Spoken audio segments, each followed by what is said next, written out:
ഇന്ന് നമ്മളോട് കൂടെ ജോയിൻ ചെയ്യുന്നു അബു സലീം. നമസ്കാരം. നമസ്കാരം. ഒരു ടൈറ്റിൽ നെയിമിൽ ആദ്യമായിട്ടാണ് ഒരു ക്യാരക്ടർ ചെയ്യുന്നത് അല്ലേ? അല്ലെങ്കിൽ സിനിമയുടെ പേരിൽ തന്നെ ഫസ്റ്റ് ടൈം അല്ലേ അങ്ങനെ? 24-ലുള്ള ഒരു ഭാഗ്യമാണ് അത്. അതെ, 24-ൽ ഒരുപാട് ഭാഗ്യങ്ങളുണ്ട്. ഒരുപാട് സിനിമകൾ, നല്ല വേഷങ്ങളിലെ നല്ല കഥാപാത്രങ്ങളായിട്ടുള്ള ഒരു 5-6 സിനിമ ചെയ്തു ഇപ്പോൾ 24-ൽ.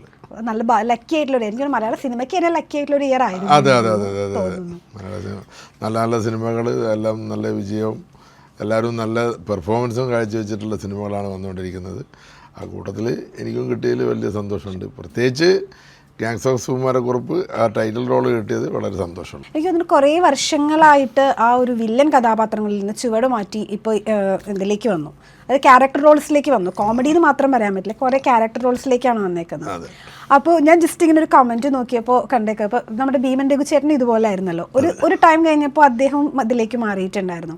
അപ്പോൾ ഒരു കമൻറ്റ് ഭയങ്കര കോമഡി ആയിട്ട് എനിക്ക് തോന്നിയത്, ഇതാരാടാ യുദ്ധക്കളത്തിൽ പുതിയൊരു പോരാളി ഇത്. അതായത് പുള്ളി ആ ഒരു ജോണറിലേക്ക് മാറിയല്ലോ. അപ്പം അടുത്ത ആളും കൂടി വരുമ്പോഴത്തേക്കും അല്ല, പുള്ളിയുടെ ഒരു അമേസിംഗ് ആയിട്ടുള്ള ഒരു കമൻറ്റ് ആയിട്ടാണ് കൊടുത്തേക്കുന്നത്. റാംബോ സുകുമാരക്കുറുപ്പിന്റെ ഫോട്ടോ ഒക്കെ വെച്ചിട്ട്. അപ്പൊ ഞാൻ ചോദിക്കുന്നത്, അപ്പൊ നിങ്ങൾ തമ്മിൽ ഇതിനെ കുറിച്ചൊരു സംസാരമൊക്കെ ഉണ്ടാവാറുണ്ടോ? ഭീമൻ രഘുചേട്ടനായിട്ട്? രഘുചേട്ടനെ ഇപ്പോൾ അടുത്ത ദിവസം കണ്ടിട്ടില്ല ഞാൻ. പിന്നെ അത് ആ ഫോട്ടോ എന്ന് പറയുന്നത് റാംബോ സുകുമാരക്കുറുപ്പും സ്വന്തം വിശേഷിപ്പിച്ച് സ്വന്തം ഫോട്ടോ എടുത്ത് വെച്ചിട്ടുള്ള ഇതാണ്. സിനിമയിൽ അങ്ങനത്തെ ക്യാരക്ടർ അല്ല. സിനിമയിൽ അല്ലാതെ പോസ്റ്ററിലൊക്കെ കണ്ടില്ലേ, അതുപോലുള്ള ക്യാരക്ടറാണ് ഞാൻ. പിന്നെ ഈ പറഞ്ഞ പോലെ പൂക്കാലത്തിലെ ക്യാരക്ടർ ഉണ്ടായിരുന്നു, വേണു എന്നായിരുന്നു. നമ്മളെല്ലാവരെയും ഭയങ്കര അത്ഭുതപ്പെടുത്തി. അതായത് റിട്ടയർമെന്റ് ആയ ശേഷമാണ് എൻ്റെ സർഗവൈഭവം മുഴുവൻ പുറത്തേക്ക് വന്നത് എന്നുള്ളൊരു ഡയലോഗ് ഉണ്ടായിരുന്നു. എനിക്ക് തോന്നുന്നു അത് കുറെ ട്രോൾസുകളിലും തഗ്ഗൊക്കെ ആയിട്ട് പോയിട്ടുണ്ട്. അത് ആ സമയത്ത് അഭിനയിക്കുന്ന സമയത്ത് അങ്ങനെ വിചാരിച്ചിട്ടുണ്ടായിരുന്നു ഇത്രയും റീച്ച് ആയിട്ട് പോകുന്നു. എനിക്ക് ആദ്യം അറിയാം. അതിൻ്റെ സബ്ജക്റ്റ് പറഞ്ഞ തന്നെ ഗണേഷ് രാജ് ഡയറക്ടർ പുള്ളിയിൽ നിന്ന് സംസാരിച്ചപ്പോൾ തന്നെ ആ ക്യാരക്ടർ അവർ വളരെ ആലോചിച്ചിട്ടാണ് പിന്നെ വന്ന് സംസാരിച്ച് പിന്നെ സീൻസ് 1-2 സീന് ചെയ്ത് അവർ ഉറപ്പ് വരുത്തിയതിന് ശേഷമാണ് ആ പടത്തിൽ അഭിനയിച്ചത്. അത് വേറെ ഞാൻ ചെയ്യാത്തൊരു തലത്തിലുള്ള ഒരു ആക്ടിങ് ആയിരുന്നു. അതിൽ ഒരു കുടുംബസ്ഥനായിട്ട് അതിൽ ഭാര്യ, മകള്, അതിൻ്റെ കുടുംബത്തിലുള്ള കാര്യം, രാമായണമൊക്കെ വായിച്ചിരിക്കുന്ന ഒരാൾ, പിന്നെ ആ ക്രിസ്ത്യൻ ഫാമിലിയിൽ അവരെ കല്യാണം കഴിച്ചിട്ട് അതിൽ ഒരുപാട് എന്താ പറയുക. പിന്നെ വിജയരാഘവേട്ടൻ ആ സിനിമയിൽ കുട്ടേട്ടനുള്ളത് ഒരുപാട് ഗുണം ചെയ്തിട്ടുണ്ട്. പുള്ളി കുറേ കാര്യങ്ങൾ നമുക്ക് പറഞ്ഞു തരും. അപ്പോൾ അങ്ങനെയൊക്കെ ഒരു ക്യാരക്ടർ മെയിൻറ്റെയിൻ ചെയ്യാനുള്ള ഒരു സംഭവങ്ങളുണ്ടല്ലോ. അപ്പോൾ അതിൽ നിന്ന് മനസ്സിലാക്കി, അതിൽ പഠിച്ചു എന്നുള്ള അവസാനം വരെ ഈ വിജയരാഘവൻ്റെ ക്യാരക്ടർ തന്നെ അംഗീകരിക്കുന്നില്ല. ലാസ്റ്റ് നിമിഷത്തിൽ അംഗീകരിക്കുന്നു. അതിൽ വെറും ഒരു പുള്ളിൻ്റെ തോളിൽ കൈവെക്കുമ്പോൾ ഒരു ലുക്ക് കൊണ്ട് നമുക്കത് അതിൻ്റെ എല്ലാം ഫലിപ്പിക്കാൻ പറ്റിയെന്നുള്ള, അത് ഭയങ്കര ഒരു വേണ്ട. അതെ, അതിൽ ആ ഒരു പുള്ളിനെ ഞാൻ നോക്കുന്ന ഒരു ലുക്കുണ്ട്, അത് ഭയങ്കര എഫക്റ്റീവായി.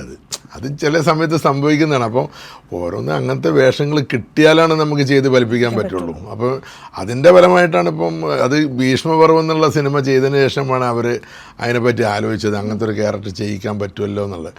അല്ലാതെ അതിന് മുമ്പ് മുൻകാലങ്ങളിലൊക്കെ നമ്മൾ കോഴിക്കോട് മഹാറാണിയിൽ പിന്നെ എവിടെയെങ്കിലും പോവുകയാണെങ്കിൽ മഹാറാണിയിൽ വന്നിട്ട് ക്യാമ്പ് അവിടുന്ന് ട്രെയിനിന് പോവുകയാണെങ്കിൽ രാവിലെ അവിടുന്ന് പോവുകയൊക്കെ സാധനം ചെയ്യാം. അപ്പോൾ അങ്ങനെ പോകുമ്പം പല ആൾക്കാരും സിനിമ ഡിസ്കഷനും കാര്യങ്ങളൊക്കെ അവിടെ മഹാറാണിയിൽ വെച്ച് നടക്കും. അപ്പോൾ അവർ ചിലർ കാണുമ്പോൾ ഞങ്ങളൊരു പടത്തിൻ്റെ ഡിസ്കഷൻ അടുത്ത മാസം 1-ാം തീയതി തുടങ്ങും, ഇതൊരു ഫാമിലി സബ്ജക്റ്റ്, നിങ്ങൾക്ക് പറ്റിയില്ലേ ഇത്.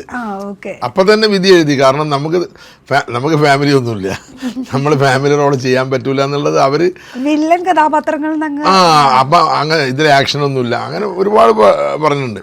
പക്ഷെ അതിൽ നിന്ന് മാറിയിട്ട് നമുക്ക് അങ്ങനത്തെ ഒരു ഫാമിലി സബ്ജക്റ്റിലേക്ക് ചെയ്യാൻ പറ്റുമെന്ന് പറയുമ്പോൾ അത് നമ്മുടെ ഒരു നേട്ടമായിട്ടാണ് ഞാൻ കണക്കാക്കുന്നത്. എനിക്ക് തോന്നുന്നു കുറച്ചും കൂടി നേരത്തെ ഇതൊക്കെ സംഭവിക്കേണ്ടതായിരുന്നു. അങ്ങനെയൊന്നുമില്ല, എല്ലാത്തിനും അതിൻ്റെ സമയമുണ്ട്, ആ സമയത്തേ നടക്കുള്ളത്. അതാണ് അതിൻ്റെ വസ്തുത.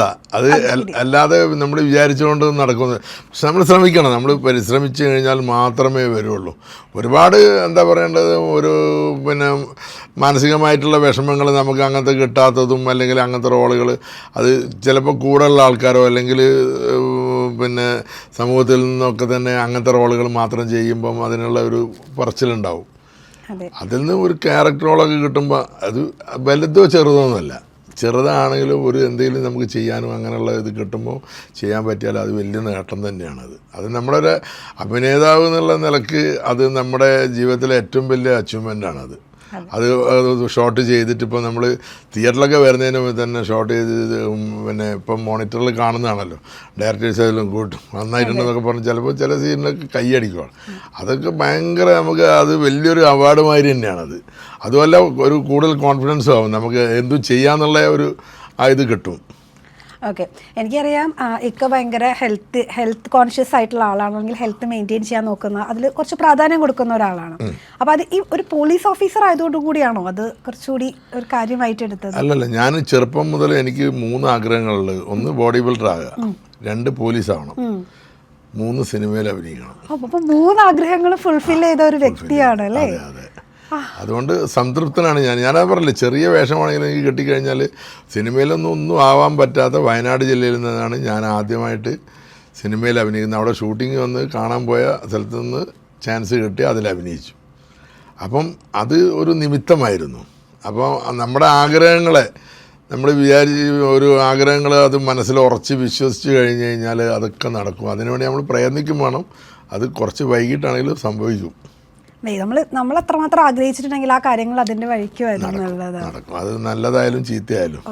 ഓക്കെ, ഈ നിങ്ങൾ സെലിബ്രിറ്റികളിൽ ഇപ്പോൾ നമുക്ക് എല്ലാവർക്കും നമ്മൾ ഏത് ഇൻഡസ്ട്രിയിൽ ജോലി ചെയ്യുകയാണെങ്കിലും നമുക്ക് ഭയങ്കര അടുപ്പമുള്ള ആളുകളുണ്ടാവും.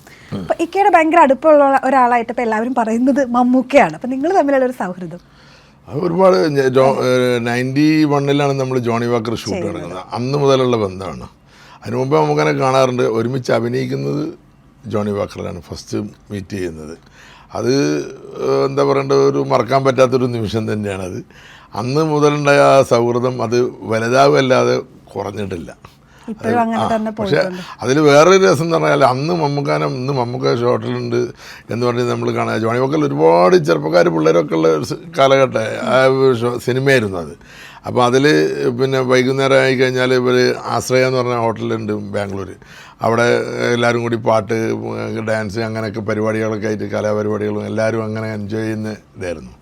ഞാൻ വന്നതിന് ശേഷം നമ്മുടെ പോർഷൻ കുറച്ച് കഴിഞ്ഞാൽ അപ്പം അങ്ങനെ പറയായിരുന്നു. പക്ഷേ സീന് എനിക്ക് എൻ്റെ ഓർമ്മ ഒരു പള്ളിയിലാണ്, ഒരു ക്രിസ്ത്യൻ പള്ളിയിലാണ് ഫസ്റ്റ് ഷോട്ട്. അപ്പോൾ അത് അഭിനയിക്കാൻ വേണ്ടി വന്നപ്പോൾ മമ്മൂക്കാനെ ആദ്യമായിട്ട് മീറ്റ് ചെയ്യുന്നത്.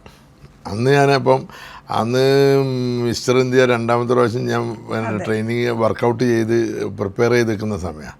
അപ്പോൾ അതിൽ കോസ്റ്റ്യൂമും ഇങ്ങനെ സ്ലീവ്ലെസ് ബനിയനും ഈ മറ്റേ അമേരിക്കൻ കോപ്സിൻ്റെ സ്ക്വയർ കട്ട് ഹെയർ കട്ടൊക്കെ ആയിട്ടാണ് ഒരു പണ്ടത്തെ വില്ലന്മാരുടെ അല്ല, അത് പിന്നെ അമേരിക്കൻ കോപ്സിൻ്റെ കട്ടിങ് ആണ്.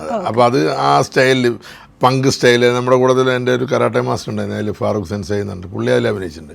ഭയങ്കര 6'4" ഹൈറ്റ്, ഭയങ്കര ടോൾ മാനാണ് പുള്ളി. പങ്ക് സ്റ്റൈലാണ്, സൈഡ് രണ്ടും വടിച്ചിട്ട് മുടി മാത്രം ഇങ്ങനെ മറ്റേ ഇവരെ ഫ്രഞ്ച് ഇതിൻ്റെ തൊപ്പിമാതിരിയുള്ള അത് വെച്ചിട്ട്. അപ്പോൾ അങ്ങനെ വെറൈറ്റി ആയിട്ടുള്ള ഇതായിരുന്നു. അങ്ങനെ അതിൽ തന്നെ ഞാൻ മമ്മൂക്കാനോട് പറഞ്ഞിട്ട് അപ്പം തന്നെ ഒരു ഫോട്ടോ എടുത്ത്. ഫോട്ടോ വളരെ എൻ്റെ അടുത്തുണ്ട്. അത് ഞാനിപ്പം ഇതായിട്ട് കാണിക്കുന്ന മമ്മൂക്കാനോട് എടുത്ത ഫസ്റ്റ് ഫോട്ടോ അതാണ്. ഇന്നും മമ്മൂക്കാനെ കാണാൻ പോകുമ്പോൾ അന്ന് കണ്ട ആ ഒരു ഇത് ഫസ്റ്റ് കാണുമ്പോൾ, ഇതിപ്പോൾ കുറച്ച് ദിവസം കാണാതെ കാണുമ്പോൾ ആ ഒരു ഇതാണ് എൻ്റെ മനസ്സിലുള്ളത്. ആ ഫീലിങ്സ് ആണത്. അത് മമ്മൂക്കാനോട് മാത്രമേ ഉള്ളൂ. അത് എന്താണെന്ന് എനിക്കറിയില്ല. ഞാൻ പറയും ചെയ്യാം മമ്മൂക്കാൻ്റെ അടുത്ത്. മമ്മൂക്ക ഞാൻ പറയാം എന്തൊരു സെൽഫി എടുക്കണം എന്ന് പറയാൻ, നിങ്ങളിത് എപ്പോഴും ഫോട്ടോ എടുക്കുക. ഞാൻ പറഞ്ഞു അത് കണ്ടു കഴിഞ്ഞാൽ നമുക്ക് എടുക്കാതെ പറ്റൂല, അത് അങ്ങനെയാണത്.